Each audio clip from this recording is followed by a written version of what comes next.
যতই মনে করি ভিডিও করব না, কিন্তু এইসব ভিডিওগুলো সামনে এলে না এত হাসি লাগে।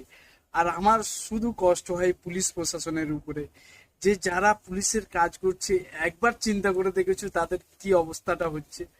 ভিডিওটা আগে দেখো। আমরাই বলছি কি আমরা মুসলমানদের সাথে থাকতে পারবো না, আমাদেরকে পৃথক ব্যবস্থা চাই আর এদেরকে বাংলাদেশ পাঠাতে হবে। তারা আমাদের দেশে থাকবে, আমাদের দেশে থেকে আমাদের খাবে, আমাদের পড়বে, আমাদের মেয়েদের সাথে লাভ জিহাদ করবে, আমাদের জমি দখল করবে।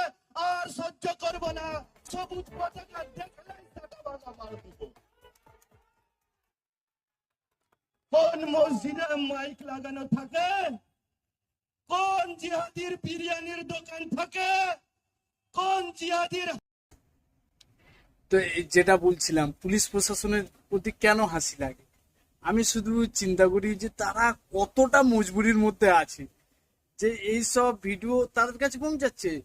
তুমি যে ভাবছো পৌঁছাচ্ছে না, এরকম কিছু ব্যাপার না, তারা দেখছে, সবকিছু দেখছে, ঠিক আছে, কিন্তু তারা লাচার, কোনো রকম কোনো স্টেপ নিতে পারছে না, ঠিক আছে, মানে প্যারালাইজ প্যারালাইজ যাদের হয়ে যায়, তারা ইচ্ছা করলেও কিছু করতে পারে না, ঠিক আছে। তো আমাদের পশ্চিমবঙ্গের পুলিশ প্রশাসনের অবস্থা আজ সেই পরিস্থিতি আমার মনে হচ্ছে। বাকিটা হয়তো অন্য কারণ হতে পারে, আমার আপাতত সেরকম কিছু মনে হচ্ছে। বাকিটা তোমরা যদি জেনে থাকো কেউ, আমাকে একটু জানাবে, ঠিক আছে।